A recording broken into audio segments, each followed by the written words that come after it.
Lion was born without a drop of nobility in his blood. Shut up and take my money! The trailer for Mufasa the Lion King has finally been released, and there is a lot to cover, so without further ado, let's get right to it.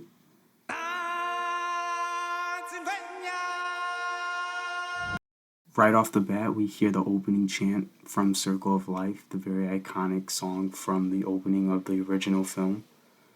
Also, you can notice the snowy region, and I know the story does take place in Africa, and there are snowy regions in Africa, so it'd be very cool to see this world building in these new settings that they have going on. The snowy region is something we have seen in the Lion King franchise. In the Lion Guard series, there's a snowy region referred to as the Winter Woods. So it'll be very cool to see it be taken on in this live action iteration. 4 characters that we can clearly see appear to be Mufasa, Scar, Rafiki, and Sarabi. And just looking at this frame, it reminds me of the sunrise scene where Mufasa is teaching Simba about everything the light touches. It's very reminiscent of that. It looks very cool. Moving on to this next shot, we have Rafiki, Mufasa, Scar, and Sarabi in some kind of like cave, some kind of snow ice cave, and it looks really good.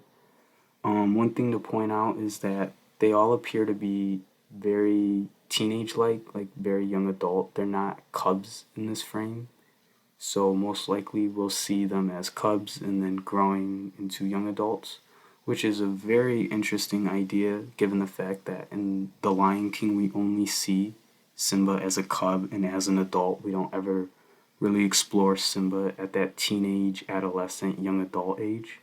So I think it'd be very cool to see how the film approaches this younger, teenage-like age for the story to progress. Moving on, we have some narration with Rafiki, and it begins with him telling the story of Mufasa's origins to Kiara. This story begins far beyond the mountains and the shadows. On the other side of the light. Who will, I believe, be being played by Blue Ivy Carter, which is Beyonce's daughter.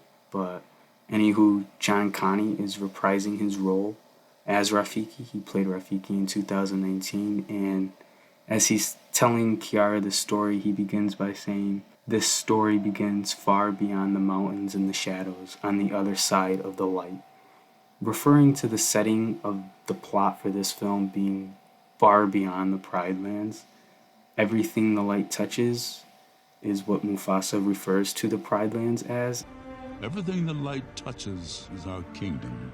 And Rafiki clearly states on the other side of the light, so he's most likely referring to outside of the Pride Lands. On the other side of the light. Outside of everything the light touches, that's where this film will be taking place. In this next shot, we get Rafiki interacting with some kind of glowing insect. It might be like some kind of firefly thing, and right next to him, to the left of him, there is a female mandrill, which appears, it could be Rafiki's sibling, perhaps, or maybe a love interest. I think it's very cool to see some of Rafiki's backstory as well, see how that's getting explored into in his past.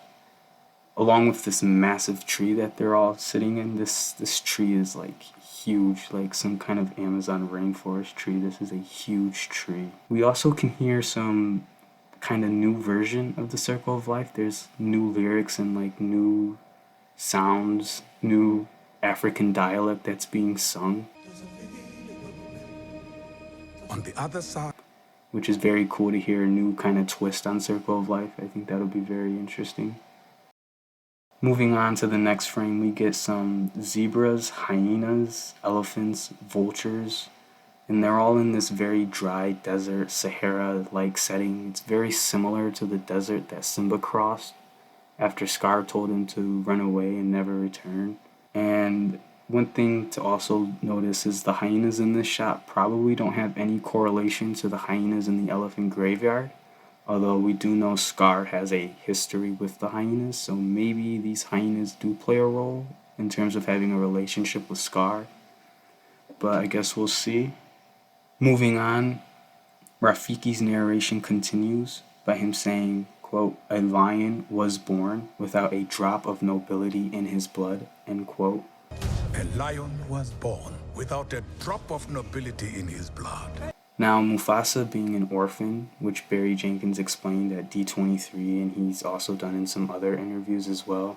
We assume that he was just born into his lineage, but Mufasa was actually an orphaned cub who had to navigate the world alone by himself. It's very important to notice that Mufasa and Scar have different parents, and Mufasa's parents were not the king and queen of the Pride Lands in this version of the film, which is new and it's different, and it's, I don't think, what anyone really expected, but I think it's only going to add more depth to the story, and I'll get into that a little bit more as we go further on. And as Rafiki's narrating, we get to see cub Mufasa appear on the edge of this large rock, and it reminded me of the scene where Simba's at the edge of Pride Rock right before he wakes Mufasa up to go explore the Pride Lands, and it's very reminiscent of that. It looks very good. In the next shot, we see a raindrop fall from the sky, and it catches cub Mufasa's reflection, and I thought this was very interesting. It reminded me of like the scene where Simba is looking into the water and he sees Mufasa's reflection in the water, and I think that could be a reference to that. Maybe the raindrop catching his reflection has a lot to do with, you know, the internal aspects of self-reflection and the themes of The Lion King. I think that's a very cool nod. It also could be a reference to the rain at the end of the film, which is theorized to be Mufasa restoring the Pride Lands to its former glory. It's just a theory, but because we see Mufasa in the clouds and in the sky, it's pretty much clear that he can, in a way, manipulate the weather to appear to Simba, so maybe he has some kind of control over the rain, and maybe he was the one who caused the rain at the end of The Lion King, so could be a reference to that as well, but just a theory. In the next frame, we get a stunning waterfall. It looks really good. Like, this whole waterfall region setting looks very good. Could be a reference to the fall of Mufasa, because it's a waterfall, and Mufasa falls to his death. That might be a stretch. Anywho, moving on. Rafiki's narration continues with, quote, "A lion who would change our lives forever." A lion who would change our lives forever. Referring to Mufasa, it's a very inspiring and noble origin to have impacted everyone, so I bet he's going to do some really cool, really impressive feats throughout this film. It's going to be pretty epic. In the next shot, we get a really stunning shot of teenage/young adult Mufasa, and these water droplets are like rolling down his young mane, his growing mane, and just the attention to detail and just the amount of artistry that goes into this is insane. It looks amazing. And you can also hear a soft voice saying Mufasa, and I thought that was very cool. It's like a chanting sound, someone saying Mufasa. Mufasa. Next, there is this nice kind of like black screen with some really cool looking font, and it says from the Academy Award winning director Barry Jenkins, who did direct If Beale Street Could Talk and Moonlight, which were very good films. I believe he's passionate about working on this project. I mean, he's made it clear at certain expos, and even just recently at CinemaCon, he was just going on and on about his love for The Lion King. So, if anything, this movie is in good hands. And so I've seen that movie maybe 200 times. Damn. Next, we get a shot of Cub Mufasa and potentially Cub Sarabi, maybe Cub Scar, leaping across hippos. I believe this is a musical scene, like a musical number where they'll be singing, and it's kind of reminding me of I Just Can't Wait to Be King, with Simba and Nala running around all the animals, jumping around on all the animals. Oh, I just can't wait to be king. Oh, I just can't wait to be king. Nice. Could also be a reference to Kiara and Kovu leaping across the backs of the crocodiles back in Lion King 2 in 1998. Moving forward, we get a shot of Teen Mufasa struggling to swim, and he appears to be being chased by multiple crocodiles, which could be a reference again to Kiara and Kovu almost getting eaten by crocs. Next, we get a wide shot of an elephant stampede. This just looks fantastic. I mean, to really just look at this frame and just understand that there's going to be an elephant stampede in this film, it's going to be pretty special. We see Teen Mufasa running through the stampede, evading elephants. It's very reminiscent. It's probably a direct reference to the wildebeest stampede in the original film and in the 2019 film. Very sad thinking about that, actually. It's enough to make a grown man cry. But not this man. Get back in there, Tia. And we also hear Rafiki say that the earth will shake. The earth will shake. Something runs by Rafiki as he's saying this. It looks like it could be an elephant, so potentially maybe Rafiki is here during the stampede. Also, Rafiki appears to be younger when he's saying this, and he does have his stick, which is pretty cool. Rafiki with his stick. Nothing better than that. Teen Mufasa makes a spectacular jump over this massive rock structure, and it's crumbling underneath him. It's caused by an elephant that collides with the side of this rock structure. So, like, just that whole moment of him just jumping and leaping off of that crumbling rock, it just looks really good. And another good thing to point out would be the fact that these elephants are running in different directions. Like, some are running left, some are running right, some are running down this slope. It doesn't seem to be like a very on-track stampede, so I don't believe that Mufasa is being chased by the elephants or trying to get away from the elephants. I believe he's running into the stampede.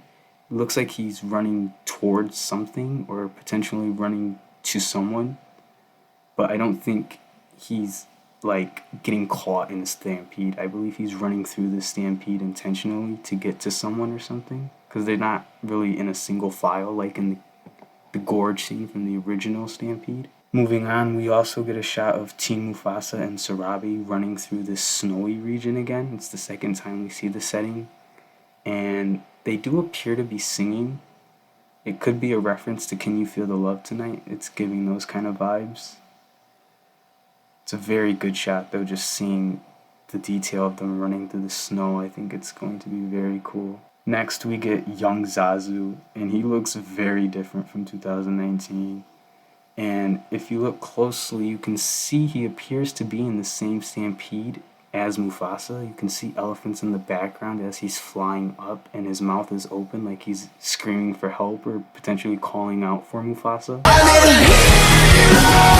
Next, there is a shot of young Rafiki reaching his hand out towards Teen Mufasa in this snowy region again, and young Rafiki does have his stick, and just the detailed snow in Teen Mufasa's mane. Like, if you just really look at his mane and see the snow trickled throughout his mane, it looks very good. Next shot, we get a circle/ring of animals surrounding Teen Mufasa and Scar.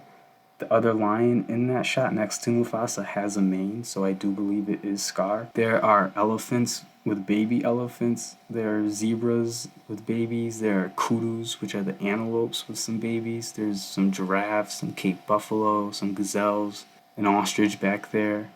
I don't like ostriches. And just this whole ring and circle of animals, it's like a very symbolic representation of the circle of life. Circle mama. Brother, what's that? Also, this setting looks very similar to the Pride Lands.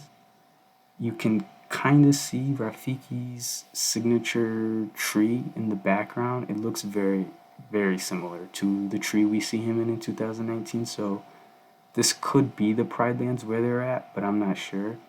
And this could also be another musical scene, like where they're singing and like it's them singing a song.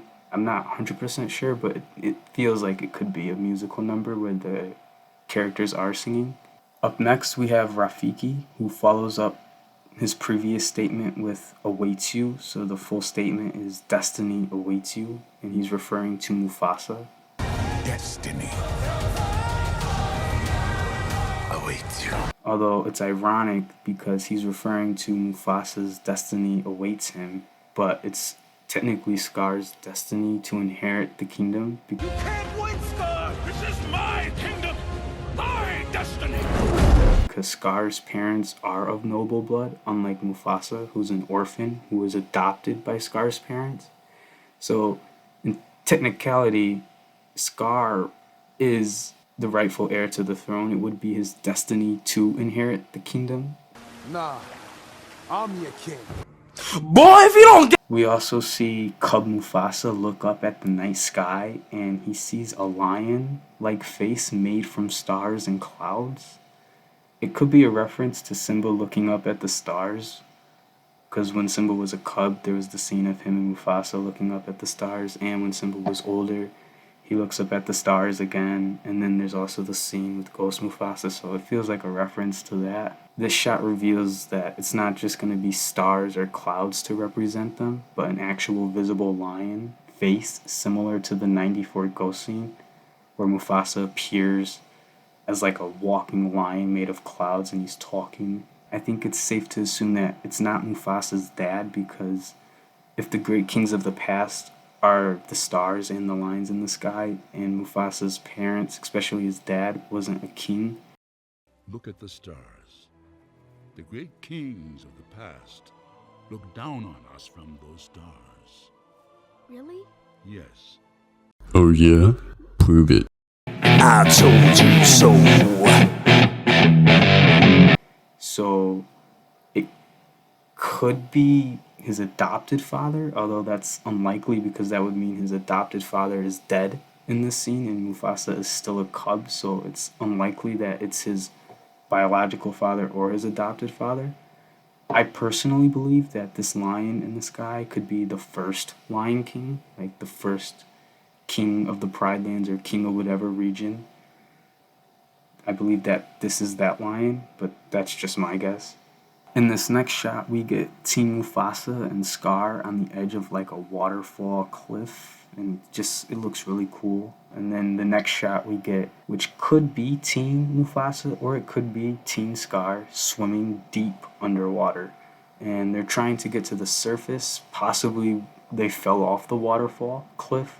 In the next shot we get Cub Mufasa and Cub Scar, or it could be Cub Sarabi or another character that's a cub, running past like a row of elephants, like a herd of elephants. But it's not the stampede scene from earlier because the Mufasa in this shot is a cub, so it's a different scene. And this one large elephant just rears up and begins to trumpet, and it just looks really cool.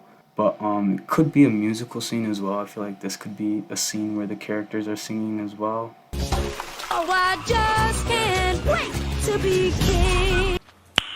Nice. In the next frame, we get Mufasa and Scar. I believe this shot is of Mufasa and Scar because the other lion has a mane, and they appear to be being chased by 4 white lions. One of the white lions is an adult male with a largish mane, so he most likely is a full-grown adult male white lion, and there are 3 lionesses that appear to be adults as well that are running with him, chasing Mufasa and Scar. Perhaps they're a pride. I believe they are a pride, but it will be interesting to see how that scene plays out. If you also look closely, you can see that where they're running in and running through, it's like a very forest-like setting. It's not a jungle. The trees aren't like jungle trees. It's like a very forest-like scene, and it looks very cool.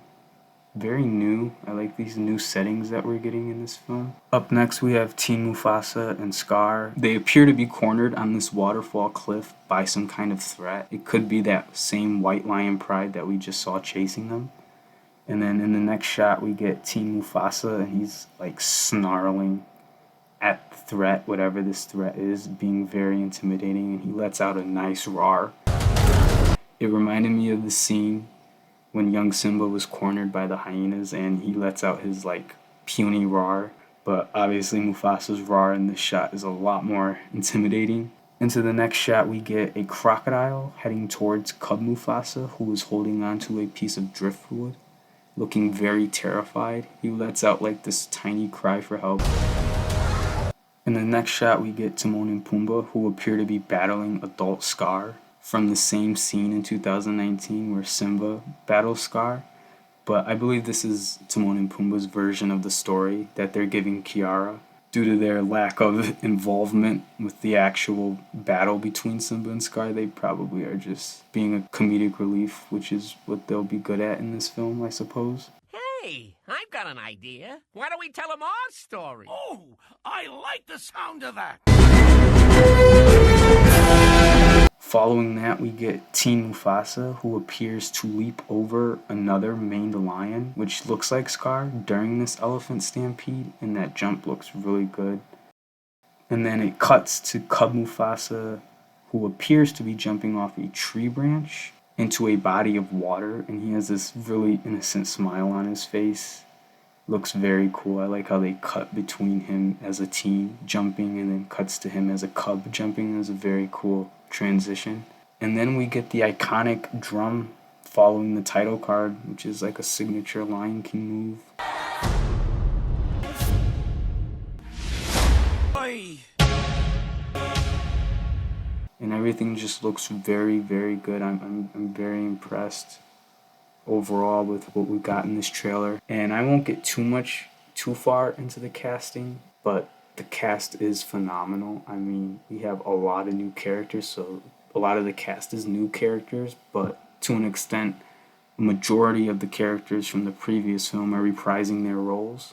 And one thing to point out is, if Timon and Pumbaa are relaying their version of that story, of the battle between Simba and Scar to Kiara, I wouldn't be surprised if Chiwetel Ejiofor, the voice of Scar in 2019, appears in this film in some way, shape, or form as the voice of Scar. Mufasa and Simba are gone, which means I am your king. He's not listed officially yet, but we are getting Donald Glover, we're getting Beyonce. A lot of people are coming back. James Earl Jones has not been announced. No. Anyways, if you enjoyed the video, please leave a like and subscribe and comment down below if you noticed anything that I didn't cover. Until then,